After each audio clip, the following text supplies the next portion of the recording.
Hello everybody and welcome back to WanderTrek. So I am once again recording this on the same day that I'm releasing it. This is due to a few things that held me back yesterday, the 9th of September, also Tuesday. And a couple of those things, or both of the things that actually held me back, I will be talking about today in the episode. So if you looked at the title, you will notice one of them, and that is the Apple event that occurred yesterday, where they released the iPhone 6, the iPhone 6 Plus, the Apple Pay payment system, and the Apple Watch. So you'll also notice that the video is titled the Apple Effect. So I suppose I should probably explain what I mean by that. First, I'm going to do a quick F3A, see if I can load these chunks any faster. I'm not quite sure. My video settings are on now. 11. Oh yeah, I was playing something that required high chunks. Something that may be coming onto my channel this Sunday, but I'm not sure. So, yeah, the Apple effect. I'll explain what I mean by that. So Apple has a history of making products that a lot of people like, and I mean that itself is pretty obvious because I forget if they lost their highest valued company in the world title again, but for a few years at least they were highest valued company in the world. If they aren't anymore, they're probably still second. Everybody knows Apple products. The iPhones, iPads, iPods, they've pretty much taken over. Well, what they do is they sort of take over the industry and then lose a bunch of it over time. But one thing that all these products have had in common, the iPod, the iPhone, and the iPad, well, two things specifically. First of all, when they released them, everybody, well, I'm not going to say everybody, but the general response was negative. I was looking on the Apple subreddit out of curiosity to see what people are saying about the new stuff, and someone had posted a link to a discussion forum from 2001, right after the iPod was released. How am I going to get through this ravine? I'll just go around it, I guess. And the responses were actually surprisingly similar. Well, I mean, they had the same negative things, like, Apple, what are you doing? You're gonna mess this up. Steve Jobs is crazy. This is never gonna go through. And then, lo and behold, it completely changes the way that MP3 players are seen and designed. Similar thing happened with the iPhone, and once again with the iPad. Is that basically Apple releases a product, and what they do is they don't really, I'm not going to say like reinvent or reimagine because that's just loaded language, but they introduce a few generally less prominent concepts, and then they popularize them and sort of introduce them to the industry. So with the iPod, the idea that they introduced was the click wheel, or yeah, I think that's right. In the iPhone, it was multi-touch, and I'm sure I'll get, I mean, I'm actually not sure I'll get these comments because I don't really have a lot of people commenting, but they did not invent multi-touch. I'm aware of that. They are aware of that. But actually, technically what they did is they bought the company that invented a capacitive multi-touch screen, and then they used that in the iPhone. But they were the first, if not one of the first, companies to use this technology in a smartphone, and they popularized smartphones. There's really no doubt about that. Same things with tablets. Well, I guess they didn't really introduce anything new except for the fact, instead of the concept of sort of sizing up a phone instead of shrinking down a computer, because most Windows tablets at that point, and that was like 2010, so it was Windows 7 tablets and Windows Vista and XP tablets, which were just basically computers with styluses and touchscreens, and it was sort of a bit lame. But yeah, they sort of reinvented that, And yesterday they introduced the Apple Watch. So their thing that they introduced for this, well, first of all, I think to be completely certain of this, we're going to have to wait and see how the industry responds. Because there's been the first wave of Android Wear devices, the Samsung Gear, Galaxy Gear, the Moto 360, the LG G Watch, and more recently the LG R Watch or whatever. But yeah, so that's the first wave. Then Apple releases their thing. So the industry is probably going to respond sometime in the next 6 months. I mean, it's not just for Apple that works. It's basically for all companies. That's just how the technology industry works. So we'll see how it affects the way that people design their watches. So I guess if you wanted to, you could call me an Apple fanboy, because I mean, I do own a MacBook Pro and an iPod Touch, and I'm planning on buying the new iPhone since my contract is up. But I try not to be too stupid about it. So I will say that the Apple Watch does look, when I first saw it, it looked suspiciously similar to the Samsung Galaxy Gear, which was sort of an interesting thing. But one thing I can say is that it is definitely more refined and I think made out of better materials, at least in my opinion. Let's get a boat. And I have to say, the more I look at it, the more I like it. And there's this because they have 3 versions of it. There's the regular one, the Sports Edition, and the Edition. I don't understand why they called it the Apple Watch Edition. That's just sort of a stupid name. Yeah, got the boat. But basically, the regular one I think has a slightly smaller screen and has a polished metal casing. The sports one has a slightly larger screen and has a anodized, which is like a less shiny version, and the edition has either a gold back or a copper back.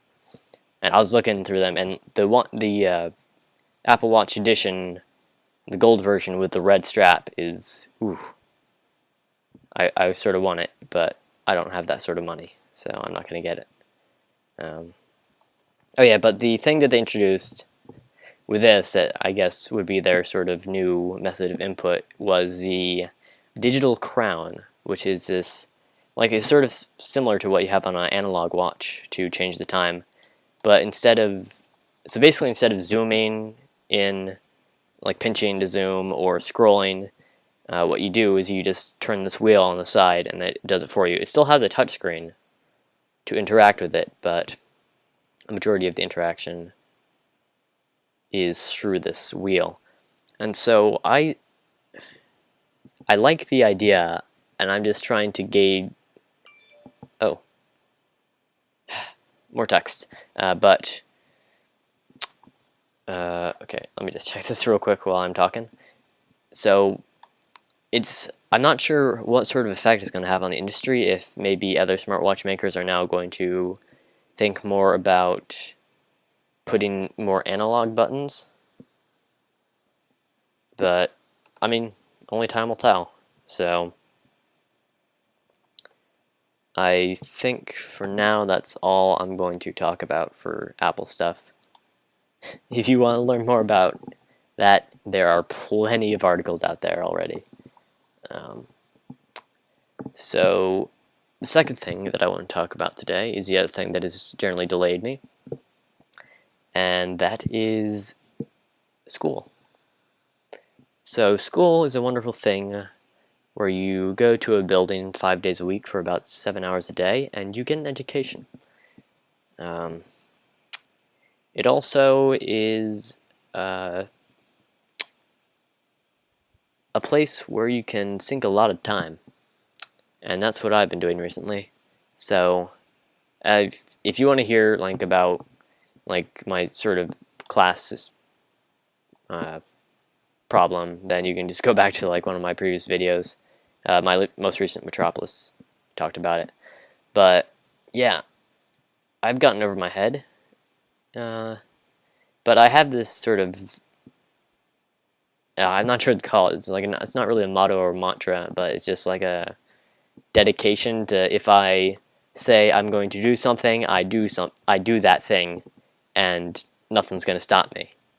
So, a good example of this. I mean, this isn't quite to the point of doing tons of hard classes, but when I was in 7th grade, so about 4 or 5 years ago, I was going clothes shopping with my mom, and there was this jacket that I wanted. It was like a green sort of, I think it was a hoodie, but my mom would not buy it because it was $30, and she said I'll never wear it. So, and okay, and she said, or she eventually gave in, and I then proceeded to wear that jacket every single day for the next year, and then for the next year after that, and for the next year after that, and then I finally stopped just last year, actually. But if you just, I mean, you could ask Zwotham or Dartham, or probably an Orthai of the Arlibru crew, and they would tell you about that green jacket. Ooh, I'm being threatened now by my father with a lack of internet if I don't come downstairs. So, I'll pause right here, and I will be right back. And I am back, so it's about 2 minutes later, so I haven't completely forgot what I was talking about, but I do want to, I mean, not shift that much, but talk a little about something in relation to that. So I was planning on releasing the next chapter of the building guide this Sunday, as in the Sunday immediately following this Wednesday. But due to scheduling constraints, that's probably not going to be possible, as I just don't have that much time to work on something at the scale of what I'm planning to release. I mean, I'm working on it, but I mean, I don't have the time to finish it in the next week. Hopefully next Sunday, but I can't guarantee it. Something will be coming this Sunday, though. Oh. Okay, just do that. See if my computer loves to do that. But anyways, something will be coming this Sunday to my channel, most likely. I hope so, at least. Depends on if we actually get around to recording it. But anyways,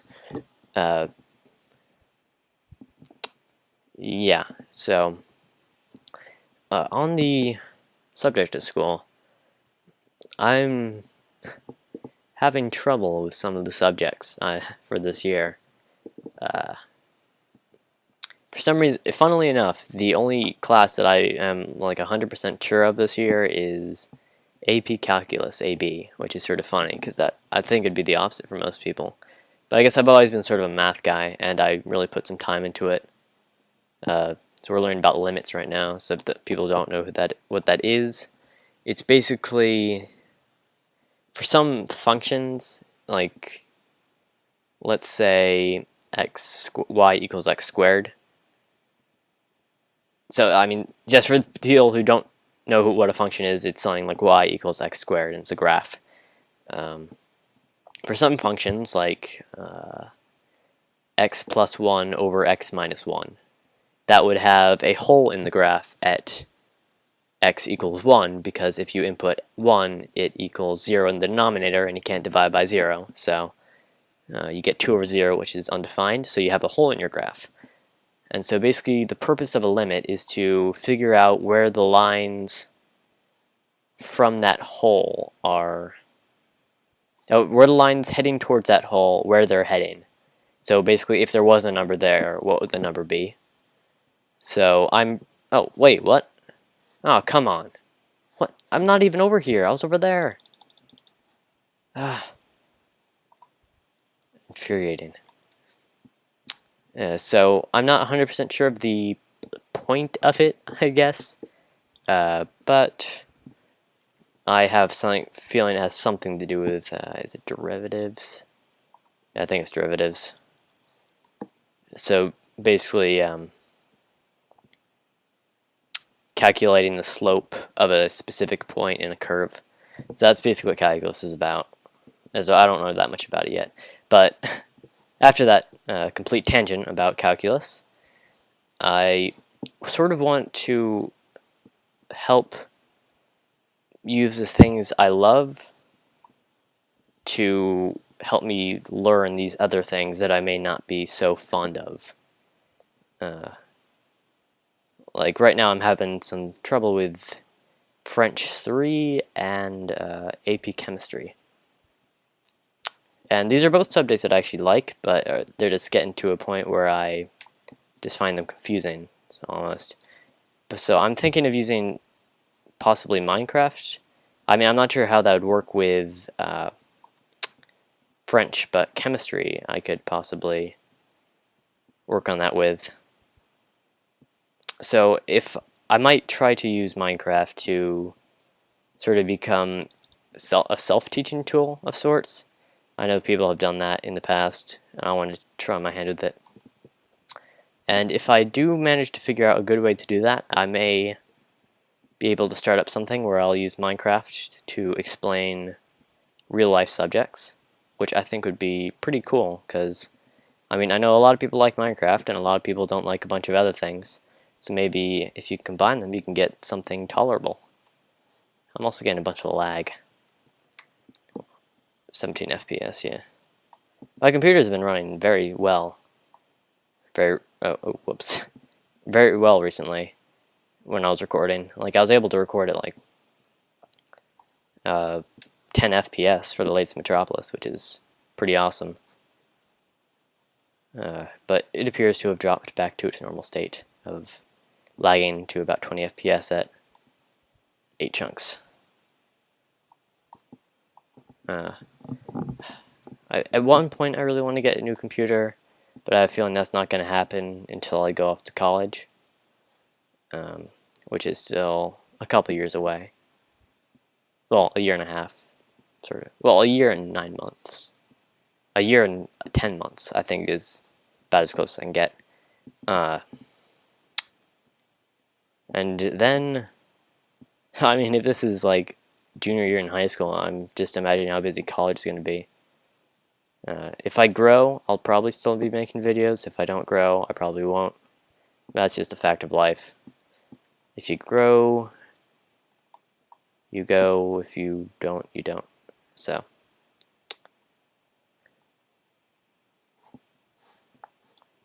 Okay. Rise needs to go to the west. Okay. So, yeah, so I'll look into that and maybe you'll see something about that in the future. So I'm trying to think of what else I want to talk about to fill up the remaining 1 minute and 30 seconds. Well, this will be the last video to get a new intro. I'm sort of seriously considering not doing an intro and an outro. Well, I haven't been doing outros recently. I hope to add that in as well soon. But I was considering not doing an intro for this because it's sort of supposed to be a minimal editing thing and just sort of being held up by my commentary. But, I mean, intros are cool, and I want to play around a bit more with that style. I didn't like that my Metropolis intro wasn't really different enough from my DevCraft intro. So I want to fix that in the future. So we've seen a few new things today in the world. Jungle, more desert, though I think we've seen that. Oh yeah, we've definitely been in desert before. But jungle I think's new, so that's cool. A lot of ocean though. A lot of ocean. So we're down to 20 seconds, so I'm going to finish it up for today's episode as I reach the coast. And apparently there's a helicopter going by or something. So if you liked, you can leave a like. If you really liked and would like to see more, then you can subscribe. And until next time, goodbye.